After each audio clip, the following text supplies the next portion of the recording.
All right. As they say, bring that beat back. That's what we normally say, right? Bring that beat back, DJ. Okay, this is the forecast, hosted by your man H Rap B, with special guests Keysha and normal co-host my man Wilkes. We will be talking about Dear Mama. This is a docu series about Tupac Shakur and his mother. We're on episode 2 and 3, and we will discuss the details of what we've seen, and we will possibly go back. More than likely, we're gonna go and do some more details on what we saw and what we've seen, and see you can get some feelings and some interaction with our panel as well as our guest that will be in the chat room shortly. Thank you for tuning in. This is BS3, and I am H Rap B hosting for the very first time. It's gonna be interesting. So, as Ben would say, how you doing, Keysha? I'm doing well. Had a pretty decent day. Was able to take 3 naps. It's wonderful. Three naps. That's a good day. Three. Great day. So yeah, everything's great. Just getting ready for this little baby. All right. I love it. Wilkes, what's good, my guy? Man, what's going on? Nothing much, man. Doing all right. Just ready to, I guess, get into this and back to work tomorrow. So I'll definitely be going to sleep right after this. Absolutely. That's right. You've been on vacation? Yeah, I've been on vacation. So tell me about this vacation, man. Oh, vacation was pretty good. Just went to see my brother. It's been a minute, and he'll be heading back. Hopefully, he's like my dad. He can't stay in one spot. So, but he should be heading back, and he's out in Tampa or outside of Tampa. So we'll see how that goes. But other than that, yeah, just had a little vacation, took some time off, and came back. And it's been a while since I posted some things, so I had to cook up some stuff. So it's been a minute. Yeah, I don't know what that it was pulled pork or something. Pork. That was pulled pork. Sounds delicious. Thank you. Okay, but as I said, tonight is the forecast with our special guest Keysha, and we will talk about the docu-series Dear Mama. This is the life and times of Tupac. It gives you insight on Tupac Shakur and his mother and their tumultuous relationship, his tumultuous life.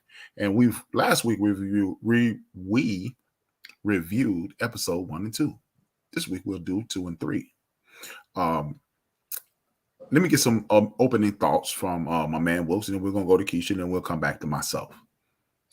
Well, like I mentioned to you a while back, before I started watching, and you had watched it before me. I was just, I guess, growing up, and in my early 20s, and just throughout my, I couldn't understand. I'm like, man, he has the ability to change this path that he's on. Because there were some moments where it was kind of like, man, he's just so angry. He's just upset about everything. But then watching this, it just kind of, you mentioned something like, you were 2 or 3 different people when you were 20, 24 and you're 20. So that was just my kind of ignorance to the fact, because I was thinking, man, he has so many resources that he could step away from and try to fix it. But that was, like I said, that was just my ignorance. I didn't know much of any of the information.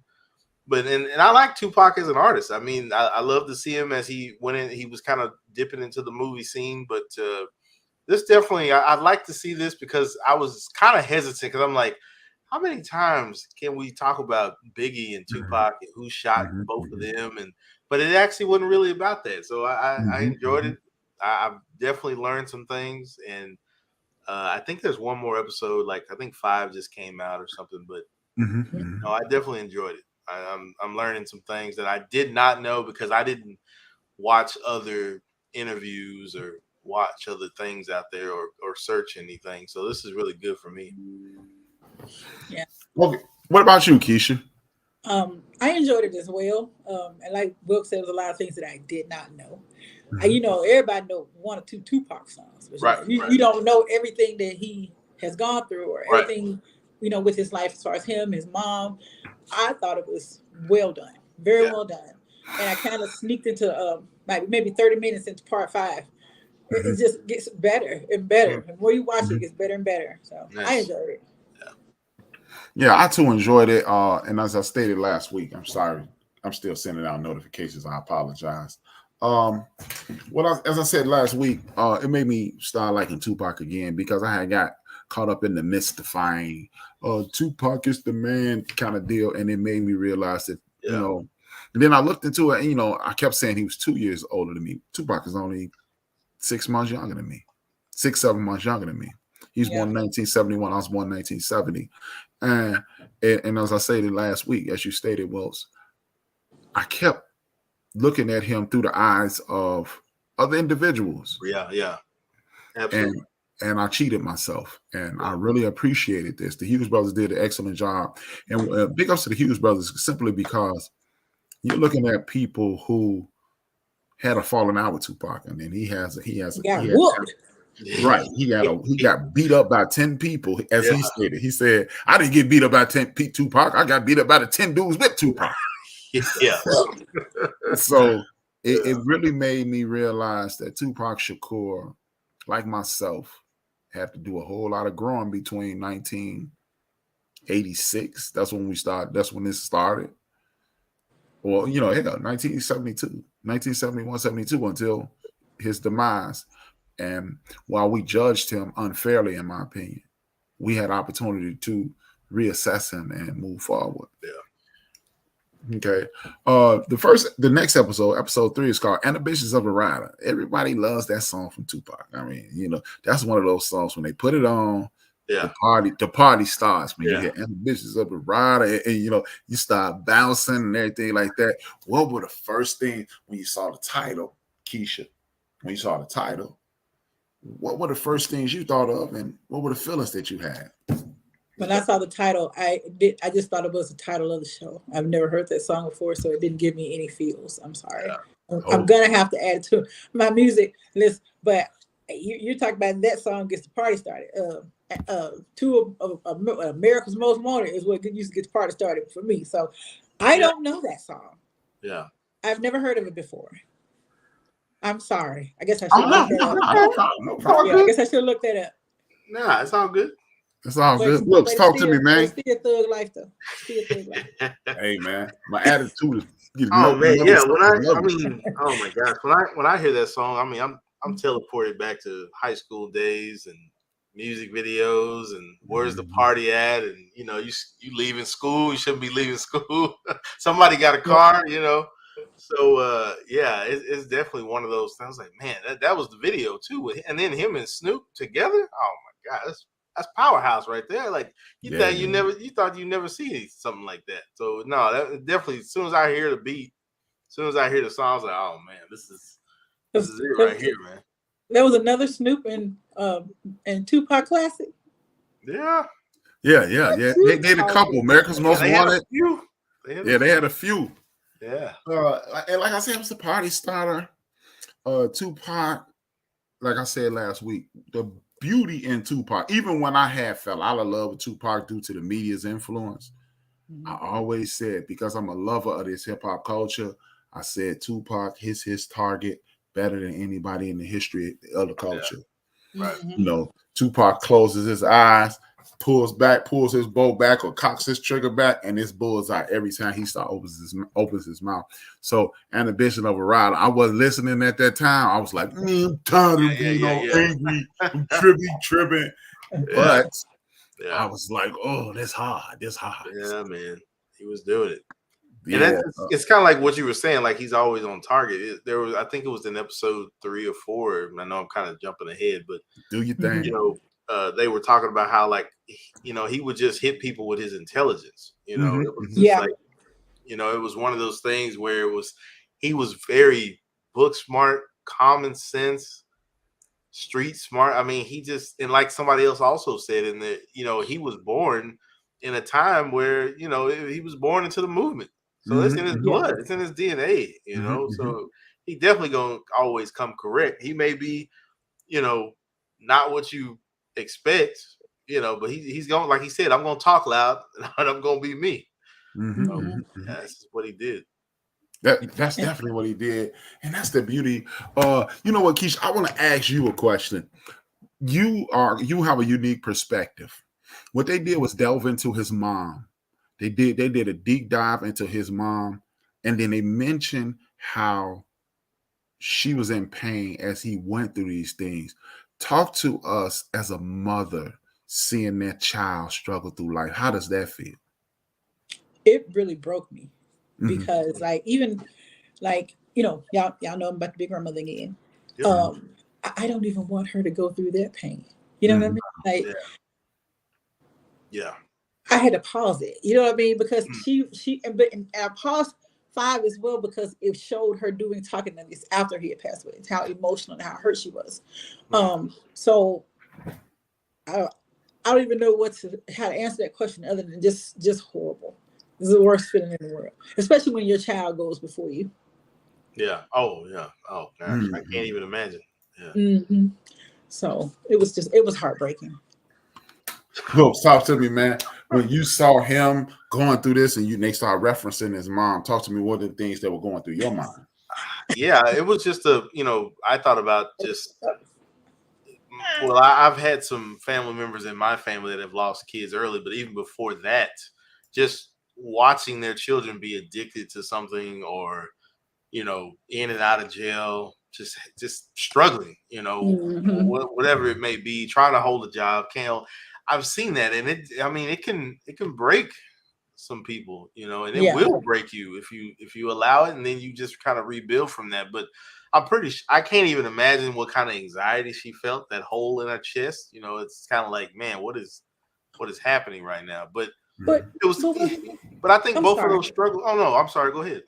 No, I'm sorry. I was gonna say, you was talking about them being broken down and how is that something that you think people would allow to happen if something like that happened, or is it just a natural reaction? I think it's just a natural reaction. I think it's something that comes because you can't really control that. I don't think it's like I surrender and just lay down, and I think you do all you can from surrendering and laying, like it's almost like that's the last resort. The last resort is to lay down and just let it run me over. But it's like you got to pick yourself up from that. And I say that, but picking yourself up is also the hardest thing. So, and then she was struggling, he was struggling. I think that kind of mended them together. We both had these struggles. We both had these demons. And I think that kind of just, it kind of writes their story. Yeah. I'll say. Yeah, most definitely. It has to be. And as Keysha mentioned, it was one of the things like, if you watched the show before, you've heard me speak about how I lost my mom at age 40, though. I lost my mom at age 40. And one of the things that got me through the funeral was I remember sitting there. She was in a gray coffin, and I was sitting there looking at it, and I was like, I felt myself sinking into that depressing feeling, that sinking feeling. And I said, man, at least I'm on this side of the box and not her. Some people may think that's selfish, but that's the natural course of events. I wouldn't want my mother to deal with me in that box. And Afeni Shakur and so many other mothers throughout the United States of America with black men, black young men, and now even black young women, they're suffering the loss of a child. That has to be the entire worst thing to ever deal with. And this is what leads me into this next stage.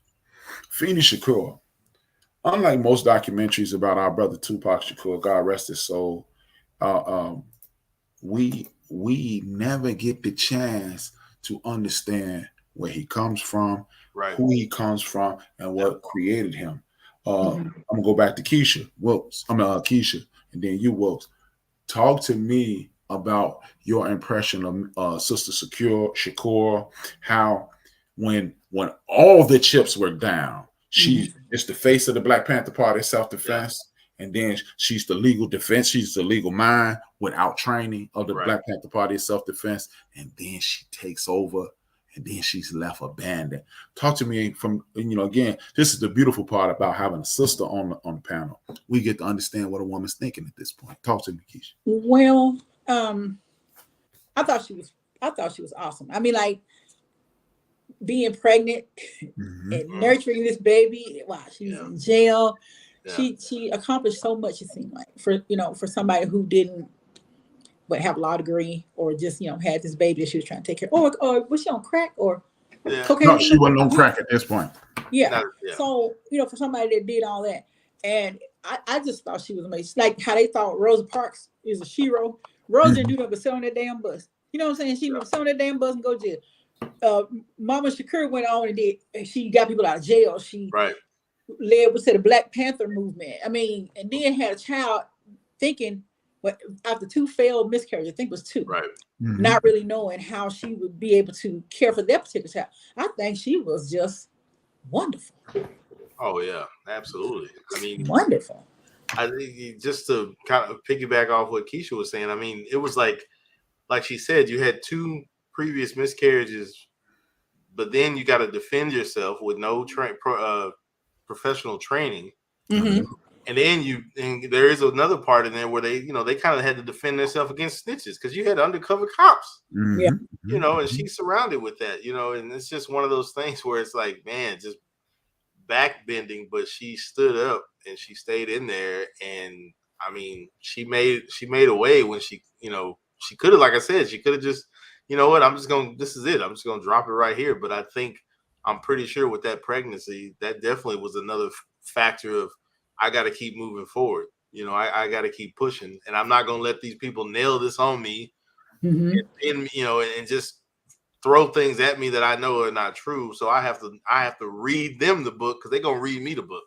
So I think she was just, oh man, she was awesome. Dope. Yeah, pretty much. I mean, I think also her humanistic side is just typical, there's temptations, there's pitfalls that happen, but I don't think that takes away from her character. I don't think that takes away from her trying to keep her son on the right track as much as possible. Before we finish, I want to acknowledge the people who are supporting us this evening. We got my man, DJ Anthony. Y'all might know him as DJ Mad Knox, but I call him DJ Anthony. And then I got my man, Big Illinois, a whole nother Anthony. We got Sister Rhonda, and we got my man, Ray to Care. Thank y'all for supporting us. It's always good to see us. We got the captain of the ship who tuned in. He goes by the name of Ben. He's as we've heard, he put the BS in BS3. Yes. And thank y'all for tuning in, and thank you for the background listeners who are not in the chat room, but you are participating and watching and supporting us at the same time. I totally agree with you guys. Afeni Shakur is a superhero. Just put it point blank, period. She's a superhero without a cape. Without a cape, and she is a perfect example of what our sisters and our mothers and our aunts and our grandmothers have gone through. As Keysha said, Rosa Parks just sat on a chair. That's not to diminish our sister and our ancestor Rosa Parks, right? But she'll tell you, she said it before in an interview. She said, I didn't do anything great. I just was tired, and this is where I'm going to sit. I wasn't finna move. Yeah. She's like, I wasn't finna move. I was like, I'm tired. I've been working all day. Oh, this is it. And it just kind of went from there. But yeah, no, you're right. Yeah. And Afeni Shakur, like a lot of Black women, don't get enough credit. These women raise us. Hey, just listen to the song Dear Mama, and that's exactly what it is. Right. The beautiful part about the Afeni Shakur story, and I like to hear, I'm gonna go to you, Wilkes, this time, then we'll come back to Keysha. But I like to hear about Afeni Shakur is our sister Afeni Shakur dealt with a lot, and she still, this is why we should not judge people unless we know their circumstances. Talk to me about her as an entire adult, even with the drug addiction, even with the incarceration, even with the revolutionary spirit. Let's talk about this whole thing. I think she just saw once again kind of spilled over into her son. I think her personally, she was down with the cause. She had saw what had been going on in the community, in the Black community. It's like, okay, you're not giving us education, you're not giving us books, we're not getting the proper nourishment that we need. So the Black Panther Party has to start these things, and they have to, so we gonna move that agenda forward. And me personally, because one, I'm a Black woman, so I'm already disenfranchised, I'm already marginalized. So, I got to have a voice in this. And of course, they're already trying, I'm sure there were some things out there trying to paint her as, oh, she's belligerent and violent, she's running with it. I'm like, but she was more than that. She was Mm-hmm. bigger than that. Mm-hmm. And she had her wits about her, and she had her sense of entitlement, where it's like, look, you killing my people off, you killing our leaders. I gotta stand up for this. Mm-hmm. I gotta move an agenda forward. We gotta educate. You don't like us educating our own. Mm-hmm. You don't like us feeding our own. Mm-hmm. It's like, what more do you want? It's like, I'm trying to mind my business, but now you're trying to stick me with everything. You're trying to frame me for everything under the sun. So she would definitely, I mean, she just kept rising above those things. And even in her falter, I don't think that took away from her character. I mean, we all have had something that shameful moment or something that we couldn't kick, but that didn't take away from her character. That didn't make her a less of a provider, of a teacher to those around her, and definitely to her son. Because he definitely, I mean, he lifted her up every time. Yeah, he got upset and had his mom, but who doesn't? That's just human nature. You're going to do those things. And that could have been from, I know my mom is smarter than this, but I'm really upset at her right now. So there's that frustration that sets in. Because this thing has a hold of her, and that's not her, and that's not him. So it's a lot. Okay. Oh, Keysha. Meanwhile, you got your young man. You've done your best. Again, this is the beauty of having a woman on the panel this evening, because we get to understand what if potentially, or in some instance, what Afeni was thinking. You are the mother of this young man who you're struggling with whatever you're struggling with. Because we're struggling with life, right? That's true. And then you see your son initially start off on his trajectory is going upward, and then he plateaus, and then he started going into it was a different direction. Talk to us as a mother. How do you see that? How you deal with your own internal struggle, and how do you deal with your son potentially going down the wrong path? Well, I'm just going to jump into something that did happen. He did try to commit suicide twice. And so just knowing that, I'm thinking like, gosh, I have to be with him all the time, because to make sure he's okay. But it turned me into one of the best praying mothers this world has ever seen. Not just because of that, but overall, but continuing to pray over them. And seeing that, just like I said, it broke me earlier. Like on that, I didn't feel like I could ever be repaired. You know what I mean? Mentally, emotionally repaired, and it was just driving me crazy. When he did it, I think it was the second time. I was going to go out there to go be with him, and their dad called me saying, "You don't have to do that," and so I stayed on at home. And so he called me the next day. He sent a message to one of the girls and said, "I hate Mama because she didn't come to the hospital when I was in there." And they just cussed him out real bad. Like, don't hate her. She do anything for you. So it's sometimes they can say the damnedest things, the stupidest things, but you still love him. You still care for him. Right. Yeah. And he's 28 and still spoiled to this day. That's a good thing. Black children need to be spoiled. Yeah. Nothing wrong with that. The boy. My man, Wilkes, let me delve into this. This is the second. It was the third. It was the third episode.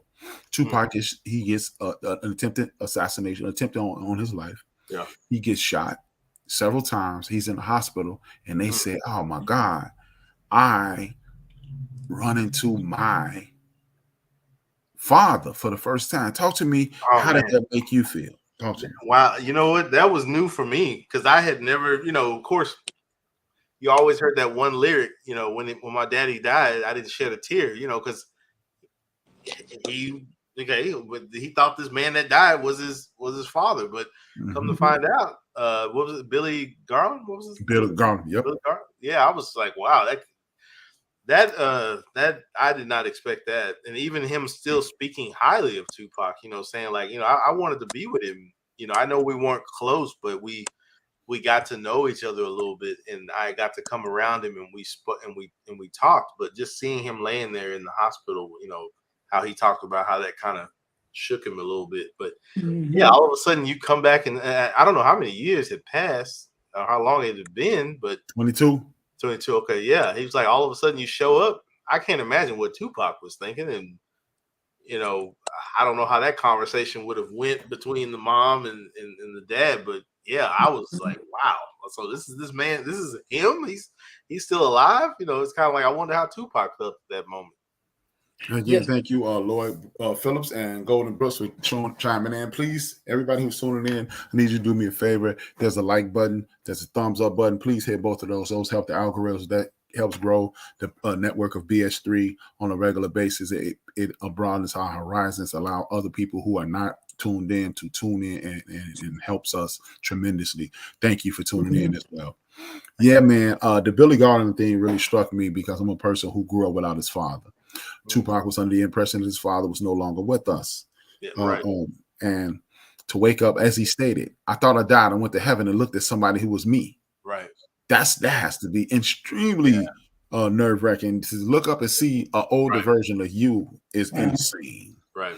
It is insane. I can't imagine what was going through his mind because, like he said, after all this time, that his daddy wasn't there. It's like, man.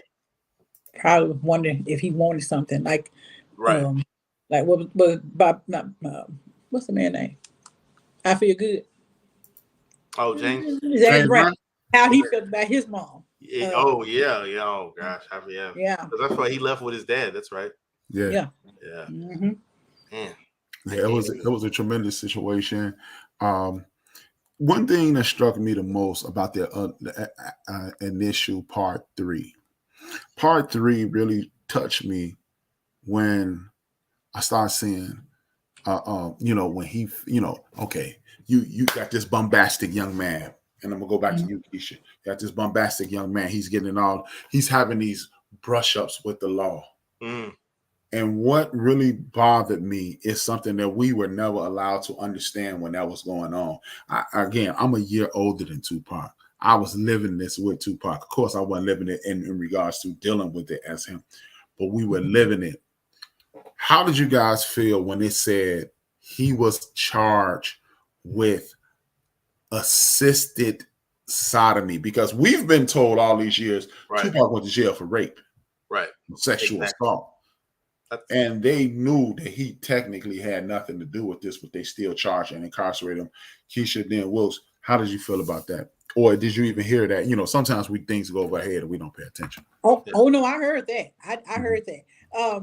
And it made me mad because, like, I keep talking about my son. I can't help it. I only have one, and it's like when different things go on. If I see something, I'm always talking to him. Don't do this. Don't do this. Make sure you don't do this. Tell somebody you're here. Or if you gonna lie, tell me so we can keep the lie going. There's some things I tell my children.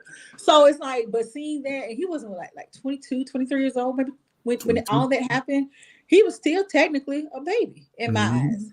Still a baby. And they were saying that when they took him or they sentenced him, he just sat there and cried. And it just made me feel like he was definitely not like human. I knew he was human. Right. Oh yeah. Human. Like he has emotions. He really does have feelings. So when that happened, it really hurt. Yeah. It really hurt. Yeah. Wilkes, talk to me.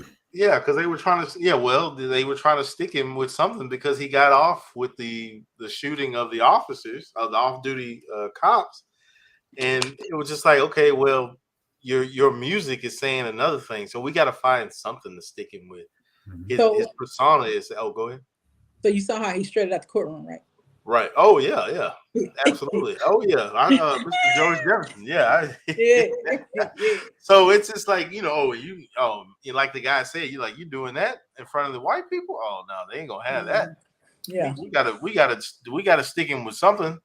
But like the gentleman said in the interview, it was one of those moments where, Pac was so big, but yet he just idolized this one dude. And of course he was dating somebody at the time, and it just didn't go so well. So yeah, I don't know what they were just trying so hard, and they knew, and Pac giving his side of the story after the fact, and it's like they don't want to hear me, but they still stuck me with this. I'm just like, but you're not even trying to hear what he's got to say. He's telling you verbatim what exactly happened, but it don't matter because your music and the way you portray yourself, we think we got something on you, but we really don't. We got to hit you with something. We got to send a message, kind of thing. It's like it was dumb. It was stupid, man. Yeah. Indeed. You know what? I want to go back to you, then to Keysha, because you're a man, and then I want your perspective. Again, this is a beautiful part about this episode of the forecast. We got a woman, and this is a family kind of docu-series, and that's what I really like about it. One of the things I took away from this is I'm looking at Tupac, and they even said it. He never had a strong male influence in his life. He never had a man to tell him this. And even in the words of Tupac, I didn't even think this thing was possible. Yeah. One of the things that struck me, and I would like to hear you guys' opinion on this. As I'm watching this docuseries, I'm going, this is the purpose of uncles. This is the purpose of big brothers. This is the purpose of fathers, and this is why it's paramount that these men play a tremendous role in your life. Because I made I said this last week. I made a lot of the same mistakes. I just went in front of the world. I made a lot of these exact same mistakes that Tupac. I was, I'm bombastic. I'm wilding out. But I also had, shout out to Fred Thomas, Jimmy Fields, God rest his soul, Willie Green, Ray Shannon.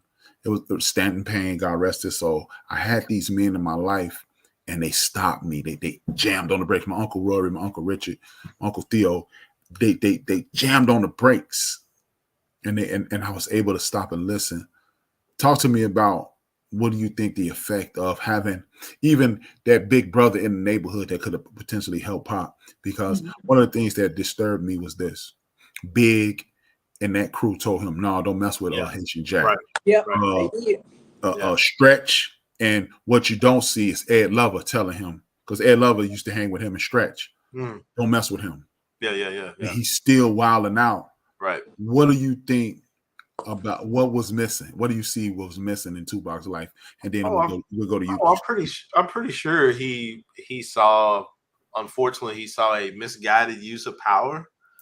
He saw a man that seemed to run the show, and that's what Tupac was kind of leading toward. I mean, from a man's perspective, I mean, yeah, his mom was a leader, but when you see another man with that power, and it's like, man, how did he get there? How can I get there?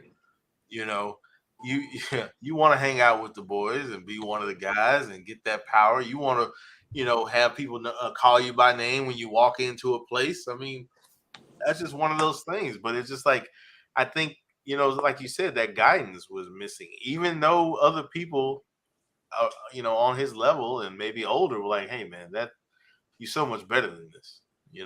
I've seen you out away from the public eye. I've seen how you are, when it's quiet time, that downtime. But he just got pulled in by that way of life. Like he just wanted that status. He thought this was the way that this is what men, this is how men act. This is how I need to be.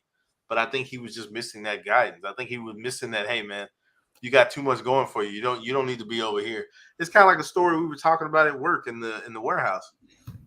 Matter of fact, it was there's a guy in the warehouse. He's from Puerto Rico, and he was talking about how, over there, those gang members, if they see somebody that's prominent about to make it out of here, whether it be medical, whether it be sports, they're like, what are you doing on this street? You need shoes for your basketball? Here's your shoe. Don't let me catch you out here messing with this, because you don't need to be messing with this. Indeed. Yeah, because I'm out here gang banging and selling drill, whatever I'm doing. You don't need to be messing with this. Go get your education and get out of here. Get your nappy ass back home.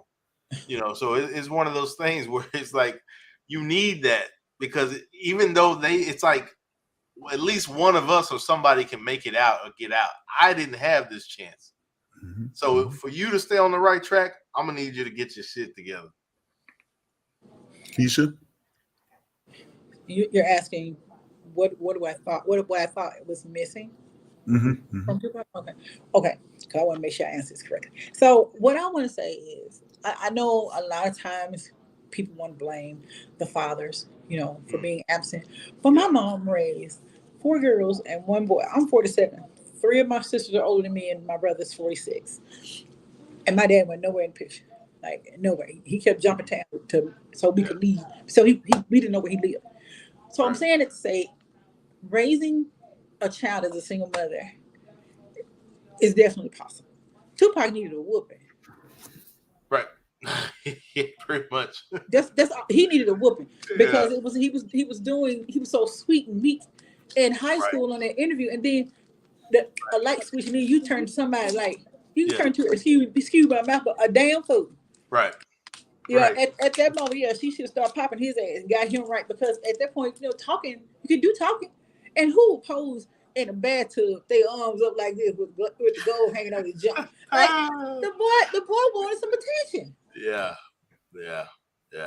So I think that attention was missing, and he really needed more guidance from his mom. To Keysha's point, I think it's like one of those, like I was telling me and my mom were talking about this a while back, and I was telling my son years ago, I was like, you're not doing your work, but those class clowns that's laughing along with you or laughing at you, they're doing their work. I was like, just because I guarantee you, I was like, just because they get kicked out of class, I guarantee you that homework turned in. I guarantee you they're making grades. I've seen people being afraid of looking smart because of what somebody else was going to say.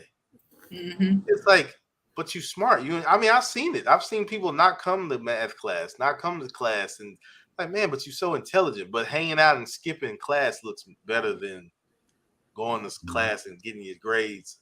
But no, you're afraid that, oh man, you're a bookworm. Oh man, this old smart ass. But yeah, it's like they want to risk looking hard and looking down. Like, oh, I'm down with y'all, man. But you're so smart. You're so bigger than this, though.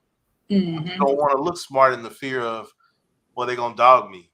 They're gonna talk about me. Well. And again, as Malcolm X said, when he was talking about Paul on the road to Damascus, I'm not going to liken myself to Tupac, but I definitely understand where Tupac was coming from. Yeah. I was a relatively intelligent kid, and I didn't want to fit into the intelligent crowd because I thought, I remember it wasn't cool. It wasn't cool. No, never cool. No, it was never cool. I remember 8th grade, Miss Ethel Adams wanted me to be, it was 7th grade actually. She wanted me to be in a gifted program. And the first thing I thought, I won't be around those nerds. The ironic part is Clayton Sims, Leonard Bernard, Anthony Martin, were my guys. And they were in the gifted program. Andrew Howard, they were in the gifted program. My boys were there. Right. I still didn't want to go. I wonder why. My boys. These the dudes I'm hanging out with. Because, ironically, those are the guys who their sisters hung out with my sisters. So, go outside. My sisters go outside. You can take Brian. And when they hung out, they were hanging out with the Sam sisters and those people. So these became my friends by default. Right. And this is why I was saying, I definitely agree with everything Keysha said, but that father definitely plays a tremendous role in what you do. I was an above average basketball player. I love football. Football helped me tremendously as a human being because it taught me to help people even when because usually the coach at that time he's interested in what are you doing, Brian? Yes. What are you doing out here, Brian? Yes. For me, I'm not saying when I said that raising a son or children and even a single mother. I'm not saying that to say, which I know y'all didn't say that you don't need a man. We need a man. Right. We need a man. So I just felt like it could have been done. Yeah, with the village. Right. Her sisters, definitely. I totally agree with you, Keysha. But even had glowing, they're throwing gang signs. Yeah. So yeah. It's Keysha, I totally agree with you, but it was this one instance. I was above average basketball player. And I was physical. I was very physical. And my buddies, McHenry, Daryl, Daquan, and so forth and so on, they start saying, you're too physical. They weren't saying you too. They start calling me wild. You're rough. no, we don't want to do it that way, right? And they talked me off the basketball court. And I didn't go back until I was like 17. We talk about the age. So from age 10 to 11, when I'm above average, to 17, I never went back on the basketball court. Wow. Meanwhile, I got an uncle who had a cup of coffee with the Spurs. I got Uncle Rory who's playing Division I basketball, you know. But that's when that man plays a role. That's why if John Williams Sr. had not died, I'd have went in the house. My dad was a basketball player. And this is definitely when, as Keysha said, this is when that butt whooping kicks in. Because see, it's one thing. See, what like whoops, and I'm sure you'll agree to this. When Keysha whoops us, is my mama mad at me, and it's heartbreaking. It's truly heartbreaking when your mama has to put her hands on you. Oh, it's a different whooping. Yeah. But when my Uncle Richard, when my mom got tired of putting gloves on me, she would be like, Richard, come over here. Yeah. And I was like, "Oh, slow down." Yeah. Wait a minute. Slow down. You know, that extension cord was working. Right. But Richard would come over and just go, and he would literally say this: "Mess up in class again, and I'm gonna shoot 2 to your head." It was like, "Slow down, dog. That's a fight." Right. That's a fight. Not some consistency, as they say. Yeah. And that's when that man plays that role, you know, like, hey, you never, you see, like, women don't understand. But that takes me back. That takes me back to that mom that was on national TV, though, slapping the mess out of her son because he was throwing them rocks, wearing that damn. She's like, wait a minute, I'm working 2 jobs, and you down here throwing rocks, acting an ass. She was clowning him, boy.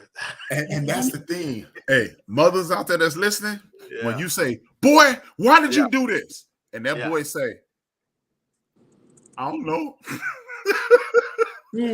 We apologize. That is not a more honest answer. I really don't know why I did it. It was curiosity. I don't know why I did it. But you know that, I mean, that is definitely an honest answer.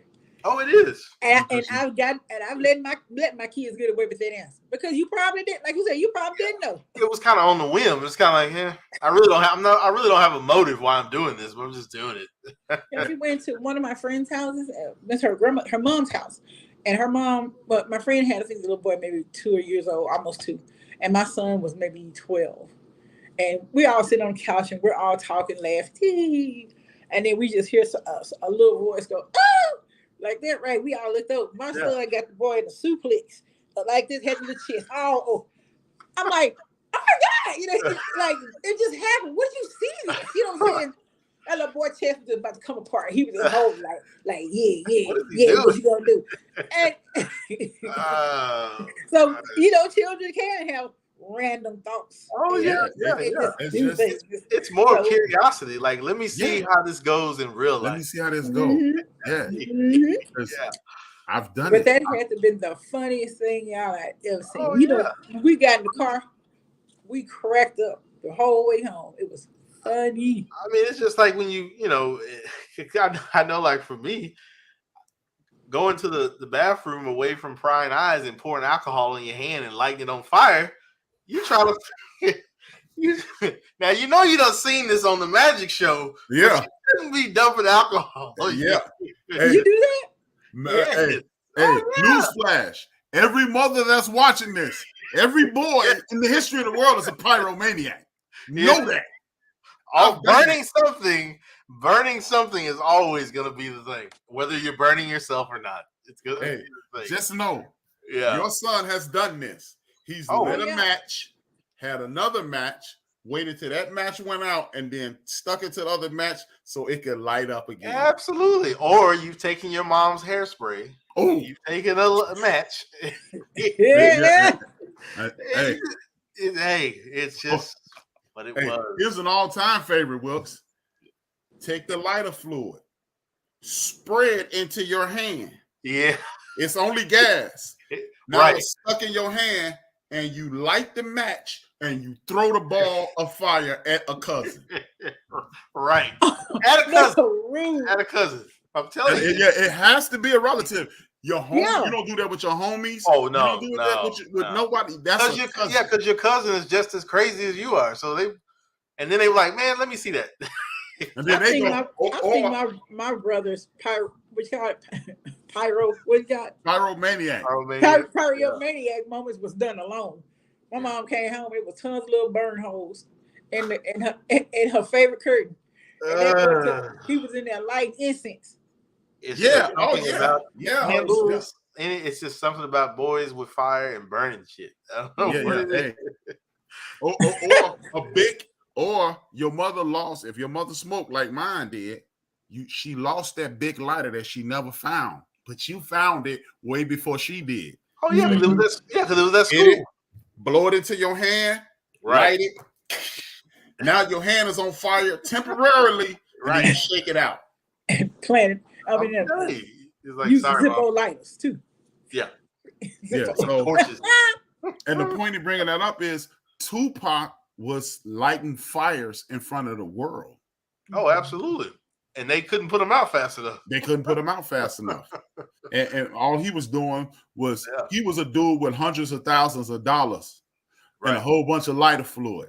And people didn't understand it. And that, again, this goes back to why you need a dad. A mother, I grew up in a house with a single. My mother took excellent care of me. I was definitely afraid of my mother. I was doing all kind of wrong, going, I'm bigger than her now. I'm like, okay, I didn't even know I was bigger than my mom until I was 26 years old. That's how much fear my mother instilled into me. I was 26 years old, my mother 5'6". My mother about 150 pounds. I was 5'10", about 220 pounds, and I was scared to death of that lady, right? Tell the story, please. Please tell the story. Oh, the socket eye? No. Yeah. What's that? You got to burn it for the pimp. Just burn it for the pimp. You got to tell the story. Okay. The story Keysha is referencing is my mom had this rule. She didn't care if you lived with her when you was 455 years old.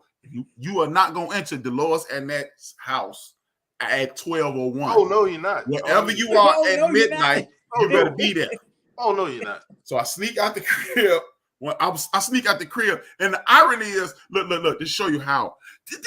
Ladies, this is how stupid men are. Y'all be trying to figure us out. I want you to do, it's this thing called Occam's razor.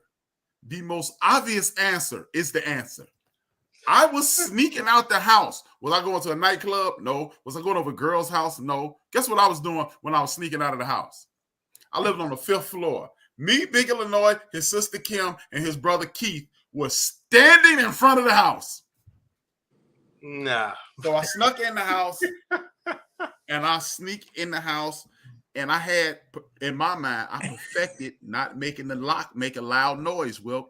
Now, you know how you go. Right. You know it's going to make that noise, so you got to, I had figured out how to make the lock go. So this one night, I go, and it go, and I was like, oh, God. But in my mind, as I'm turning around, I'm like this. As I'm turning around, I'm going, and my mom, and I go, good God. Good thing she sleep. And I stand up, and I turn around, and my mom go, pow! And whips, all I saw was a flash of white light. Wow. Flash of white. See, when I underestimated that, like my sister Golden Brooks, she's in the chat room. Wow. I'll give you another story. Keisha never heard this story. My mom was a legit superhero, right? She had super hearing. One night, me and Phyllis, it was laundry day, because all your laundry had to be done by Sunday, 4 p.m., or you had no extracurricular activities. Extracurricular was including television. Your laundry wasn't done, and not it was washed and dried. It was washed, dried, ironed, folded, and hung up. All the hangers this way, all the shirts facing out. That's how my mom was, right? And your bed had to be made. So me and Phyllis, we're in our room, and Phyllis is like, she hit everything. She makes me sick. So me and Phyllis roll up a pair of socks. Yeah. And we throw it against the wall. Only for this woman to go, what's all that damn noise? A pair of socks against the wall. A pair of socks, but didn't hear it make me sick. She was like, "What's all that damn noise?" But Oh, man, my mama. mom was crazy, Woo! man. Yeah. But Don't make me come up there. yeah, right. No. We like socks, and it ain't like we threw it against the wall hard. We just threw it against the wall, and the sock hit the wall. She said, "What's all that damn noise?" We like socks, but Like, but come on, this man. is what like I said, when you're dealing with a young man, this is why you need your father. This is why Tupac's father failed him. And no disrespect to his father, because as he stated, it was a situation. We don't really know what went behind it, right? Right. What this is what I believe is what's missing in the male community, in our community today. Your mother, the worst thing you want to do is disappoint that lady. Because your mother, your mother start talking to you, and you literally, ladies, every young man, and Will's can attest to this, you're thinking, why don't you just hit me? Because I don't want to feel this pain of disappointing you. Oh, absolutely. But the beauty in having a father, even though I never had one, but I was a father to my son. I could tell my son, like when BJ cut a fool in class, when his mother was standing there, "Boy, don't make me kill you. Boy, I'm about to set you on fire." But when she left the room, dang, I could be like, "My man, that was a good one. It's funny. I can't really be mad at you, but we can't do that. We got to correct it. We like to this day, my son is 29 years old. When me and him sitting in the car, it's MFs. I can't believe this sugar honey iced tea. It's like me and him are Popeye and Blue Dog. We're sailors. And he started using profanity around me at about 16. But you know what I said? Don't cuss around your mama, boy. And to this day, he does. I think that goes back to, like I told my son, it's like, you're not doing anything my parents didn't do, my grandparents didn't do, I didn't do. Because you know how we are once we're around our buddies and our homeboys, homegirls, our friends. We talk different. But we're not gonna bring that same talk to the house. And we definitely not gonna use it around grandmama and mama and daddy. And we definitely ain't gonna do that. And that's why I tell him, I was like, you can always feel comfortable with speaking to me and talking to me and your mom. I was like, you need to feel comfortable in that sense and know that, Andre, I already know how you are when you're at school with your buddies and how they are when they're around you and other people. It's just the language. It's just something that humans do. Even when you go to work, and if you made a bond with your coworkers, you're different with that other family of coworkers than you are at home usually, because you're talking about how crazy people are because you're talking about work. or what went on, or what TV show you watched last night. But it's just a thing. It's just a human thing. I mean, it just happens. And I'm quite sure, like, we're gonna go back to Keysha. We cut Keysha off about 3 minutes. Go back to Keysha, and I'm quite sure her son tells her things that she never thought he would tell her. Because, hey, y'all, I'm telling you, for the ladies out there, I don't care what your situation is with your son. If it's a cantankerous relationship, it's not because you disappointed your son in any way. It's not because your son is angry with you in any way. It's because I don't care what it is. Your mama got the answer. Oh, yeah. Y'all don't realize it. But your mother has the answer. Y'all, hey, as a young man, your mother, you would go, Jesus Christ can show up. He'd be like, "Hey, watch me walk across this water." You might go, "I bet you my mama could do that." I'm telling you, that's how we feel about our mom. Right. So, as a parent of a young man, how does that feel, Keysha? Do y'all know that? Or they were superheroes that y'all have to grow to learn? You grow to learn that. It's not something that of course comes when you're born, and when become a mom, that's when it all starts to come into play. Like, So like Didi called me the other day. Hey mom, I have a bump on my butt. What do you want me to do? But like do what you Right, supposed to do with right. a bump on your you know Yeah. like well, I'm only telling you because I you know everything. What? Right. Actually, yeah, that's what it is. Yeah, Like, no, absolutely. I'm like, I said, okay. And you know, and she still calls. My son will call to this day and ask me what something is, or you know, and if I tell them and it gets repaired, they're like, I'm a superhero. Right. Mm-hmm. And it feels real good too for them to say that. Oh, I mean, you know, everything. right. And again, to let the sisters know, or you know, the women who are watching the program know, I lived 40 years with my mother, and my mother was my hero because my mother introduced me to football. My mother taught me, believe it or not, my mother didn't know nothing about baseball. And she told me exactly what to do, how to hit a baseball. She's like, all you do is, and she said it, like the beauty of my mom. Like, how you don't know that? Yeah, right. She said it like she had just retired from the majors. Brian, look at the ball, swing the bat, and hit the ball. And I was like, oh gosh. okay. Okay. I go out Yeah. there, I'm killing. And they like, hey boy, you got better overnight. And I'm like, I'm just doing what my mama said. Yeah. But like Keysha said, Tupac, a lot of that stuff, you know, and to tie this into what we're talking about, I believe Tupac, and I'm gonna go to Keysha, then back to you, Wilkes. I believe that Tupac was cutting the fool because Afeni Shakur was his mother. Your mother is the greatest Black Panther in the history of the world, at least the greatest woman Black Panther. No, you But got she something to back arguably it is up. the greatest Black Panther in the history of the world. This woman has 0 college education and outthought lawyers in the district attorney's office, Right. New York DOC. She outthought them. She beat them. Your mother was running around the country healing people. Her and her new husband were healing people. Your mother was saving lives. So absolutely. I got to live up to that. And just speaking from experience, and we'll go to you, Keysha. This is why I didn't start working hard until BJ was born, because I go back to 1976, and I told my mother, we should put some balloons and pictures on the wall. My mother went and got paint and put some albums on the wall, drew balloons with the album, and made a balloon mural in our living room.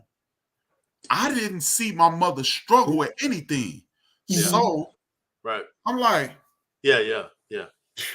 If my mama said I can do it. Yeah. And to you, Keysha, go ahead. Yeah, you're right. If my mom said I can do it. Yeah, that's why I got on back in school. Right. And that was the reason why I got my ears pierced. I think I got my ears pierced when I was 30. And she kept asking me to do it. Like, no, I'm not gonna do it. When I finally did, so only because she did say it. So I agree.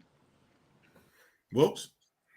No, it's the same case. It's one of those where it's just like it's always an unbelievable thing, because it's like, look, I know you have to make mistakes, but right now I haven't seen you miss. So right.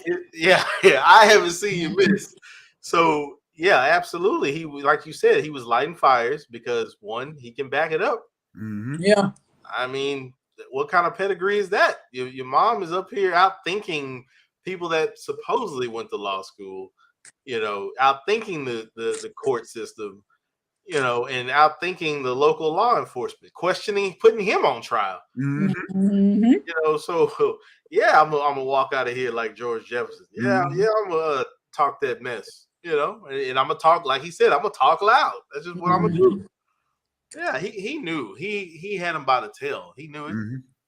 And even with having them by the tail, he had his demons. She had hers. We all do. We all have our struggles. Yeah. We have our setbacks. I mean, we can have our glory moments, and still, when nobody's around, and we're in that low moment sometimes, So I definitely understand that. Yeah. Yeah. Because go back to, like we said, with our moms, this is the beauty in having a Black mother. I'm not besmirching anybody's other mother, but that Black mom thing is amazing to me, because to this day, and I've had a conversation with Keysha. Keysha will cut you if you call her son stupid, right? You will bleed if you call her son stupid. And me and BJ, me and my son BJ, I don't know if he got it through the blood, but you know, I do know how BJ got it because I'm put it in him. But you know how a lot of parents will be, boy, sit your stupid butt down. Mm-hmm. My mother said the total opposite. Brian, you're not stupid. And I'm like, yeah. I'm not. Yeah, I'm not. Stupid, I'm not. So stupid is one of the most major insults. It runs right up in there with ugly. It runs right up in there with ugly. Yeah. Mm-hmm. Yeah, because you tell your child that and they're stupid, they're dumb, this and that kind of stuff stick with. Yeah. Always. They're gonna go. Yeah, they're gonna. That's why I've always heard when people don't call that child bad. He's not bad. Yes. Mm-hmm. My mother would yell at me and tell me the opposite. And to this day, if you challenge my intelligence, as she would say, you can break your plate because you done with me. You challenge me, right? I will let you get away with anything. You challenge my intelligence, and I've never really considered myself the smartest dude in the class. But it's like, wait a minute, man. And I've dumbed myself down for the vast majority of my life. Mm-hmm. But if you challenge it, because of the Lord saying that, no sir, we got to fight. Calling me dumb is paramount. It is equivalent to saying your mama in the play yard. Yeah, yeah, you're going because for it. Only because my mama said I wasn't. Right. And but the only way to have responded to that though, A-Trap, is your greasy granny got holes in the panties. If they say your mama, you say your greasy granny. That would have ended all of it. He probably would fight you. Yeah. but yeah. Hey, boy, you said, hey, that might be the only thing that you'll whoop a brother about. Your mama, your grandmama, and then what? Hey, what's the first thing I show off? My grandmama dead, and then that's a real fight. But yeah, and literally that's what Tupac was doing. Tupac's mother saved the black community for about 6 to 8 years. Wow. So I got to do what she does, and I share something which I haven't shared with a whole lot of people. I don't think I share with many people at all. My mother passed away in September 2010, and I remember we were watching a football game, and I don't know what I had on my face. I was just thinking about, wow, my life, right? Mm-hmm. At that point, I was doing relatively well, according to. I got my man Big Mo in the building. Good to see you, man. Thanks for the support. I was sitting there talking to me. I wasn't talking to my mom. We was watching a football game because that's what me and my mom did. Me and my mom watched football from the time I was 10. I'll give y'all a brief story. I didn't go to church from 1982 until 2008 when my mom got sick. And the reason I didn't go to church is because August 6, 1982, my mom said, "You're a man according to the Bible. You're responsible for your soul." And I literally told that woman, well, it looks like me and Jesus are going to be watching football last Sunday because I'm not going to church no more. And her response was, well, I'm going to heaven. I hope you get there. But back to the point of the story. Yeah. She didn't tell anybody that. You didn't miss a beat. I remember August 2010, literally a month before my mom passed away. She said, "What's on your mind?" And I said to my mother, and I think this is the greatest compliment I ever paid my mother, according to her. I've never paid my mother a lot of compliments because I thought she was a superhero. I thought she knew it. So men and women who still have their parents, I want y'all to call your mama tonight and your parents, your dads tonight, and let them know how much you love them because it's over like that. Mm-hmm. I told my mom, I say, "Mom," she said, "What's on your mind?" I said, "Nothing. I was thinking about you only made one mistake in my life." And she was like, "What?" In her mind, she's like, "You know how many times I messed up?" Right. I was like, "Yeah, one." She said, "And what was that?"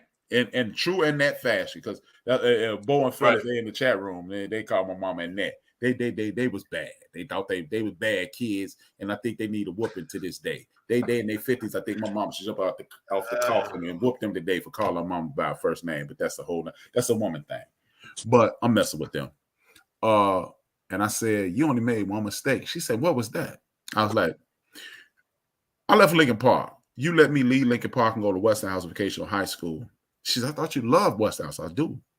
But as a 40-year-old man, I think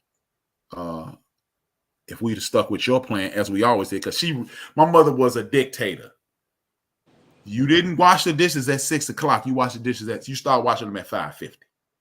You didn't. If it was supposed to be done at 4 o'clock, at 3:30 it had to be done, or you were in trouble. Yeah. So she let me transfer from Lincoln Park, College Prep High School, and let me go to Westinghouse Vocational High School. I still have friends to this day. Alex Larry, Terrence, Cedric Trotter. We the Fab Five. Before the Fab Five. I wouldn't trade those relationships in for the world, but academically, I should have went to Lincoln Park. And she was like, I think that really touched my mother. So, again, this goes back to our brother Tupac Shakur. Mm-hmm. His whole life, I believe, was spent trying to impress Afeni Shakur. Keysha, then Wilkes, come back to me. What are y'all thoughts on that? No, I think I didn't hear it. Say it one more time. She's chewing. I think Tupac Shakur spent his entire life trying to live up to Afeni Shakur. Mm-hmm. Did it in a different method, but I do believe that. Mm-hmm. I can see that. No, absolutely. I mean, once again, go ahead, Keisha. I don't know if you've done. No, go ahead.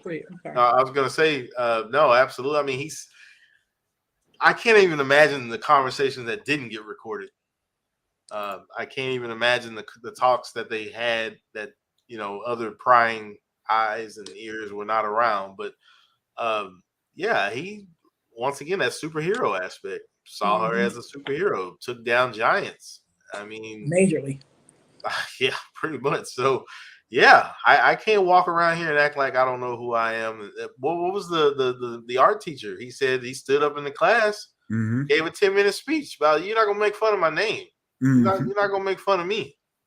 And like he said, that was the end of that discussion. So it was just one of those things. You're not going to make me just, you're not. First of all, you can throw anything you want at me, but damn sure no, I'm going to stand up and I'm going to defend it, whether you like it or not, and not in the same fashion you think I should defend it. So yeah, he had a lot to live up to in his mind. I'm sure. And they, honestly, maybe she felt like she had a lot to live up to in his eyes when he got to a certain point. Yeah. Mm-hmm. Talk to us about that, Keisha. From the aspect of a mom, how does a mom look at her children? How do we look at our children? I would say, well, okay, I can only speak for me. I look at my babies and all the time. I still call them my babies. Right. If they do anything right or wrong, I always ask them, "Did you learn something from me?" Yeah. And they'll say, "Yes, ma'am." Okay, I know you won't do it again. Right. So I look at them as always being good kids, because they are. The good totally outweighs any bad thing that they could have done. So, yeah, absolutely. It's that character and personality. I mean, it's just going to, like I said, you're going to have those things. Why'd you do it? I don't know. But that doesn't take away from your love for your kids and how you feel about them. And I'm sure they understand that deeply. So that definitely makes sense. As long as you got something from it, and kind of like Takesha's point on the last one, you feel a sense of pride, or you feel good when they, what, Mama, you did tell me that. And like, my son, it's kind of like, man, Dad, I see what you were telling me that. I was like, yeah, I'm not going to tell you anything that's not going to benefit you, and that's going to be of some kind of growth. I was like, you may not see it at this moment, but there are going to be some moments down the road. They're going to hit you, and you're going to be like, wow, whoa, man, why does this feel like deja vu?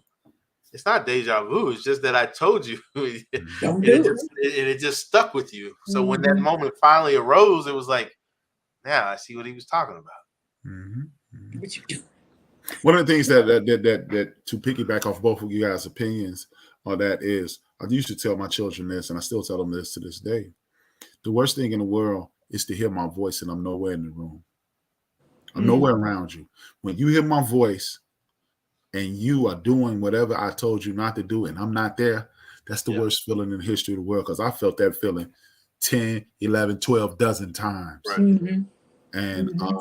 And I do believe our brother Tupac was feeling that, because, again, if your mother is a housewife, we think you're a superhero. If your mother get up and go to work and I can attest to that. Get up, go to work every day. You think I can do that? I remember one day they shut the schools down in Chicago because it was 2 feet of snow. Snow was literally at my knees. And I went to school that day. I went to school, and it was put like this: my school was big enough for my freshman class to have 555 students in it. My freshman class. That doesn't count the sophomores, juniors, and seniors. Right. That's just freshman. 555 students that started Western House Vocational High School in 1984. I went to school that day. I got up that morning and went to school, and it was only like 14 children in the entire school. And they sent us home around 9 o'clock. They sent us home. So I get home around 9:30, well, 10:30, right? So my mother called me. When I walked in the door, my mother called me. She said, "Where you been?" I said, "I went to school. They sent us home." "Why did you go to school?" And I'm like, "You at work?" And she was like, That's not the and I ain't mean to get smart with it, but it was just like, yeah. He was like, "What's he doing?" Yeah. Like, what you talking about? Yeah. So again, it's the living up to it. Let's start. We don't have a whole lot of time. I want to get into this 4th episode. The 4th episode, in my personal opinion, was the beginning of the end of our brother Tupac Shakur. It is the influence of our brother Suge Knight, who was also, as the use of terminology Keysha used, he wasn't a baby, but he was still a young man. 30 is a young man. 30, $1 million company. Yeah, you worth $100 million. You 30, 30% Riri at that point. You know what I mean? Right. Mm-hmm. Yeah. So, what were y'all thinking about the influence of Suge Knight? The fact that he was incarcerated. What were going through y'all mind at this point? Wilkes, then Keysha. Even leading up to this point, it sounded like Tupac had other ideas. Like he was moving toward, when I was driving. Matter of fact, because I didn't get a chance to really watch this, I was more playing it back as I was driving to my son's place, and how they talked about how he was ready to move forward with taking care of the community. He was ready to move forward with being something positive and grow a new society, a way of thinking, and a way of building together. But then, of course, like they said, then here comes Suge Knight. He kind of like, wait a minute, hold on. No, not yet, man. You still young. We still partying. I'm young. I need you to I need these, I need this many albums lined up, ready to go, or this much music. He was, at that point, he knew that was going to consume him because he had other plans. But Suge Knight had other plans. So it was just one of those things where it just kept him off his focus. Even though in his heart he know he should have been getting back to work, which what he originally wanted to do, but he just kind of got that death row signing, just kind of did that, and he just kind of ran with it. Hell, after a while he became death row pretty much, Tupac, because he was the face of the company. Yep. At the end of the day, Tupac, Suge Knight, and Tupac just needed.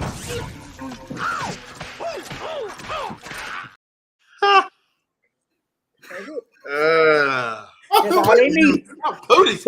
That's all they need. All I'm saying. Keysha, talk to me. Talk to me about Tupac and the Suge Knight episode. Yeah. Oh well. See, the beginning of it. The beginning of it. I was going to say something about the beginning. Ain't nothing but a gangster party. Ain't nothing but a gangster. Let me tell you, that had been one of the best parts of that movie. I had to rewind and look at it again because it was just that good. And then picture perfect. You know what I mean? Like, so if Suge had anything to do with back. Right. If Suge had anything to do with that, which I know Tupac wrote those lyrics right after he got out of jail when he was with Dr. Ray, he gave him a beat. I get that. But I guess it was for the record label Death Row. So if he allowed that song to come out and get as popular, yes. So Suge Knight did something great. Yes. But he was when I'm like, y'all, he was 30? I thought he was a little bit older than that. I thought he was too. He seemed to be older than that. But when they said 30, I was like, what? And then they were saying how Tupac told the men in the music videos to, open their shirts, take off their shirts. And I was like, okay, all right, Casey, it's a little skinny self. Poor fella. Hey, he said the women up in here naked, and the men can at least accommodate. Right. Like, come on. But like Miss Golden said, he was the master manipulator. Because I still believe that he set that thing up for Eazy-E to get beat before they found out he had the HIV this time. Pretty sure. I wouldn't doubt it. I'm just shocked. I know he had Who something to do knows? with it. It's all Rolling crazy. down the street in my 6'4". Let me know what I'm sorry. I felt it. I felt that. I was about to start doing the mock. No, I'm sorry. But yeah. I think this is gonna be controversial. And these are not the views of BS3 Network. These are the views of Park Bench and the End of the Bench and all the stuff that I do. At me at hrap.com, at hrapb, at hrap_b on Twitter and Instagram. If you have a problem, don't bother me. I personally believe Suge Knight is the manifestation of the biggest punk in school getting some money and some power. A lot of times, the biggest punk in school, he becomes a cop. Mm-hmm. This time, he became a multimillionaire with a whole lot of power and a whole lot of gang influence. Absolutely. And when you give a punk, not a punk, a punk, okay, a punk some money, this is what happens. You know what I'm saying? Yep. I've seen this time and time again because Chicago is infested in gang culture.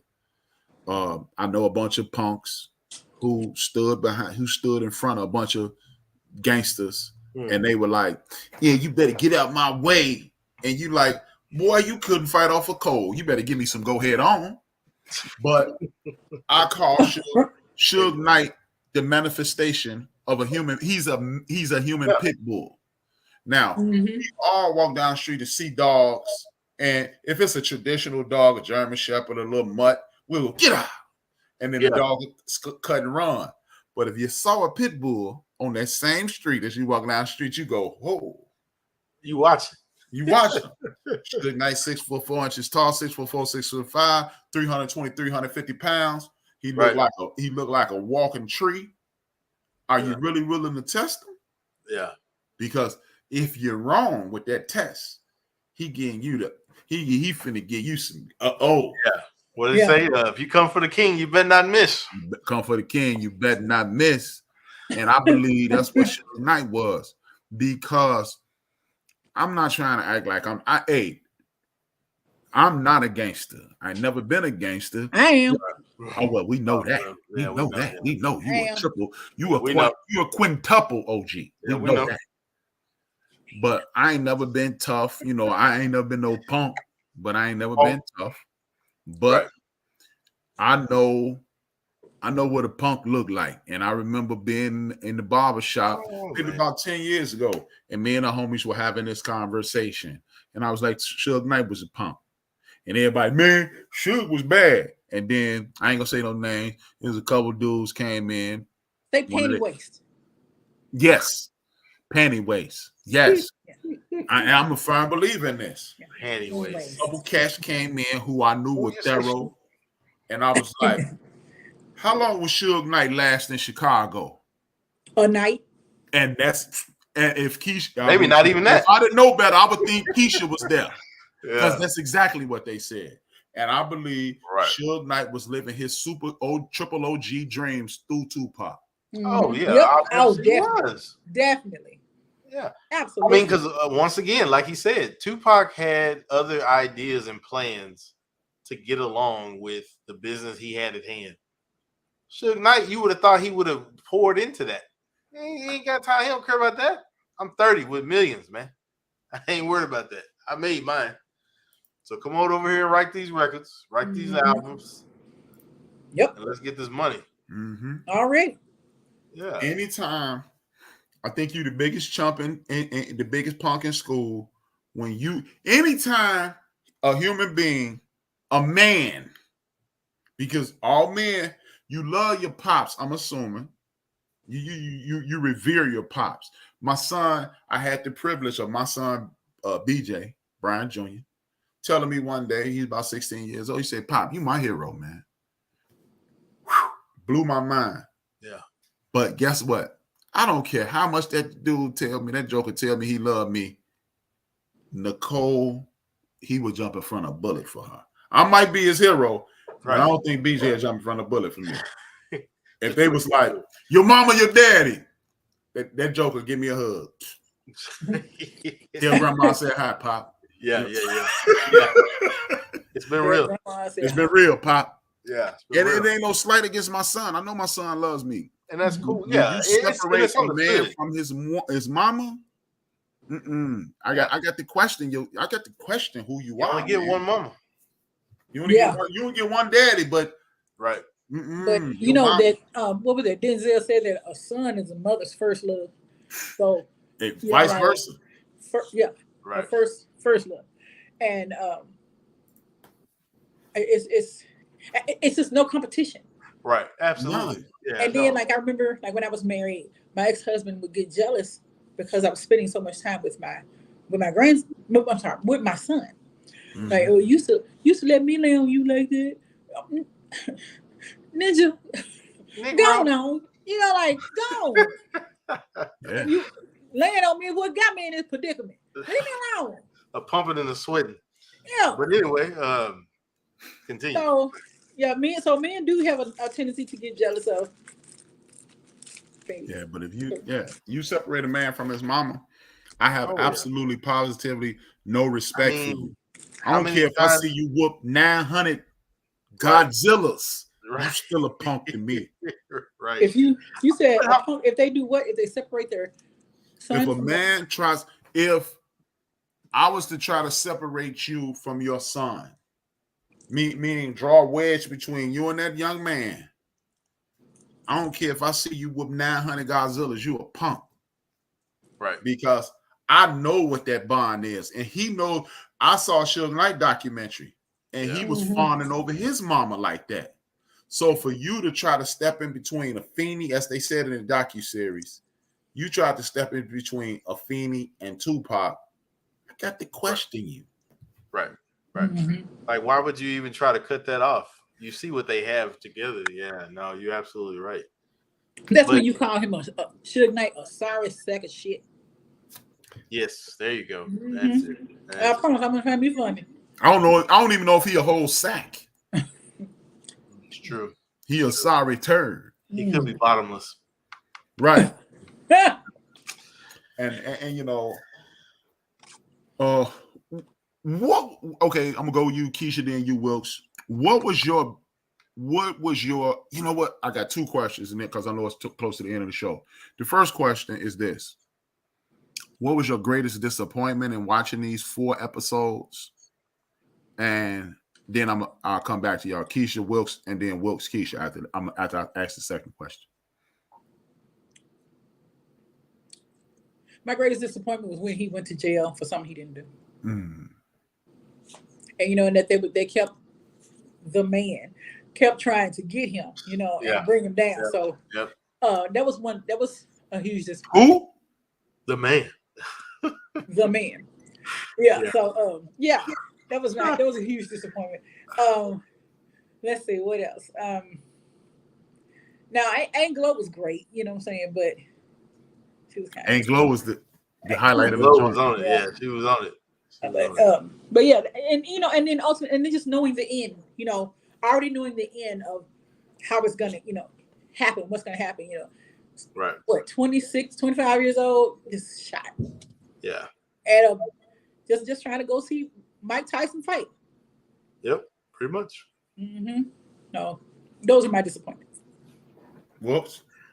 My disappointment after knowing what I found out, I hate that Tupac didn't get a chance to move ahead with his plans like he wanted. Mm-hmm. He said having that time being locked up, you know, he wanted to get back to work, which was, you know, looking out for the community, even though it's also another disappointment of which is, like we always say, be your own people. It took him by surprise that he was shot by his own people. He was like, well, what's happening here? I mean, I'm trying to help y'all. I'm trying to get out of this. I'm trying to be some type of letterhead or figure, you know, so another setback. So that was kind of disappointing to see that kind of like it. I think it definitely, I don't know. It didn't, I don't know if it floored him. I don't know what he may have felt, but he definitely felt some disappointment and shock and confusion there. And that was kind of disappointing because he had really been trying to do these things. And like a typical human, typical fashion, he had setbacks. Yeah. He he got off course at times. So it was just really kind of disappointing to see that and how Suge Knight played into just derailing that man's plans. Because once again, why would you not, I guess at 30 and millions, you're not thinking like this, but why would you not want to pour into that man and you see him trying to better your people? But yeah, it was kind of sad to see that. Mm-hmm. Okay. My greatest disappointment was the fact that here we are 40 years after Sam Cooke and all these other people continue to get cheated out of their royalties and things of that nature, that nobody in the music industry ever stepped up to help this young man. Mm-hmm. Mm-hmm. Yeah. No. Mm-hmm.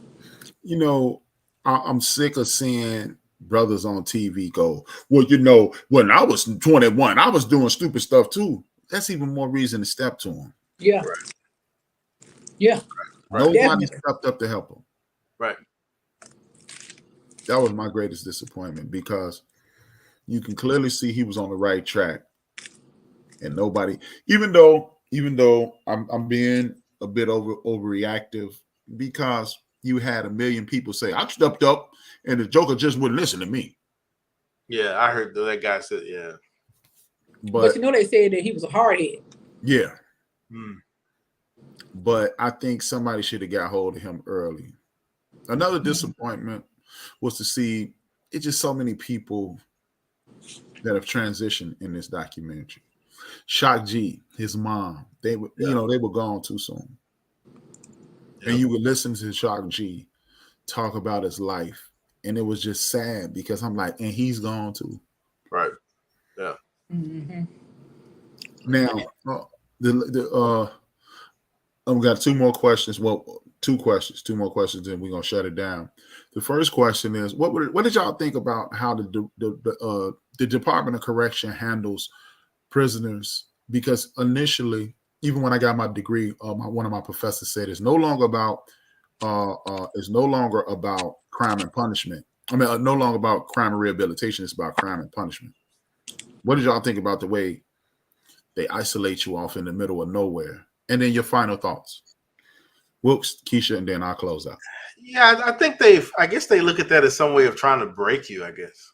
Mm-hmm. Instead of just trying to find some type of, well, you know what, maybe we got a program for that. Maybe we got something we can walk you through. Nope. We don't want to do that. We want to strip you of everything. Mm-hmm. So when you get out, you're going to feel like you just cannot succeed. Mm-hmm. And I think that's their goal in that, unfortunately, in that aspect. Because like you said, once you get out, I mean, you better hope you got some resources. You hope you got a link or a setup, but usually when you're out, you just out. And that's what they want to do. They want to rob you of that. Mm-hmm. It's like a practice for them. Mm-hmm. I would love being in isolation, to be honest with you. Not that kind of isolation. Please don't. No, I guess because if you're in isolation, you can't talk to any of the other prisoners. You know what I mean? You just there. Right. You may have a book. You may have a book to read. You know what I'm saying, or something. You just chill. Yeah. You know, you could pray. There's so many other things that could be done. You know, instead of just going crazy. But right. Which, to that point, yes, and they try to make you go crazy. But like you said, if you have that vernacular about you. Read or give me some books, whether it be music, art, something, because you're not going to let them win. Mm-hmm. You've probably been there writing songs on the concrete. Right. Absolutely.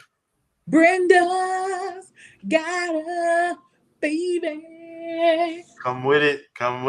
I hear that Brenda's got a baby. Let me quit. Oh, sorry. But yeah, and my final thoughts are, please support this movie. Support BS3. Just support. It's wonderful. It's on Hulu. Your homegirl, sister, baby, cousin got a Hulu account. True. Share it with them. You know, ask them for the information. Yeah. Please watch it. All you need is a password and email address. That is it. They can give you and a credit card. Oh, yeah. But make sure you cancel it before the billing cycle. Right, exactly. And if you and just use somebody else's, but Yeah. and those were my final thoughts. Wilkes. Tupac.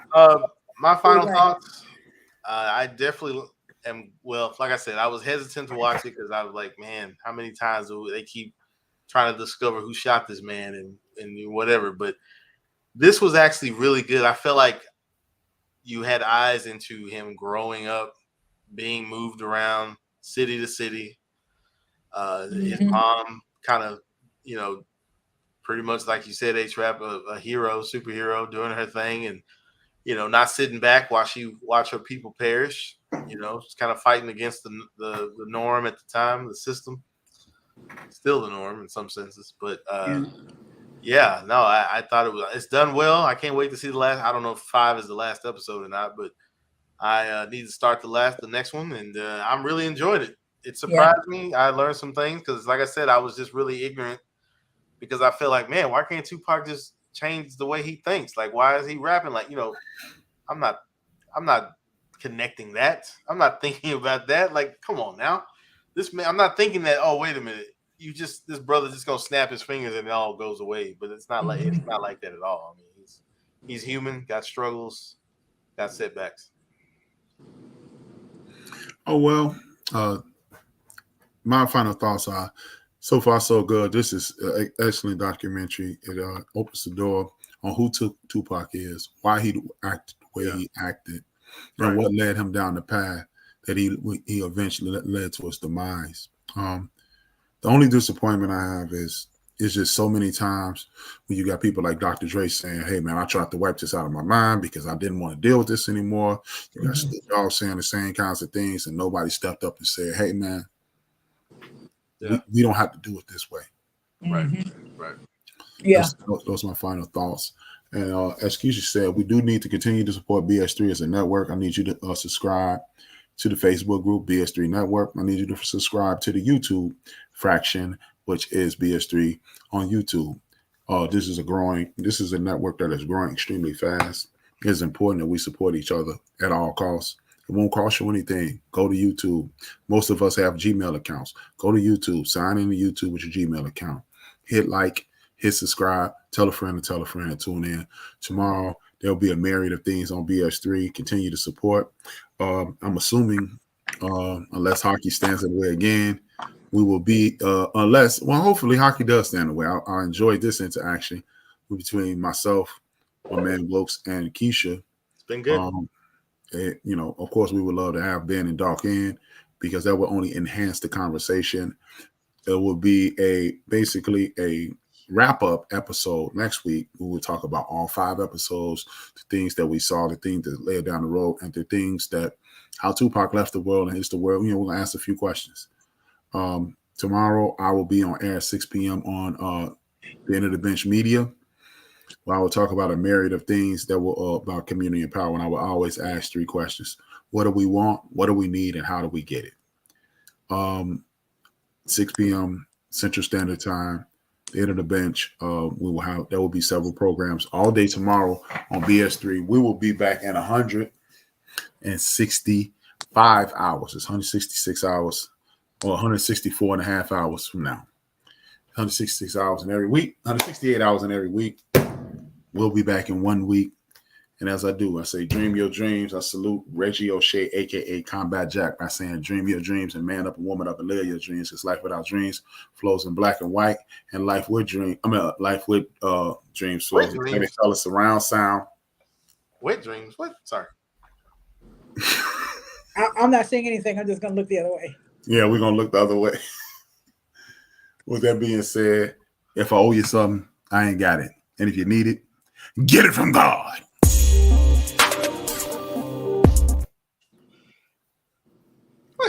Intro ain't in.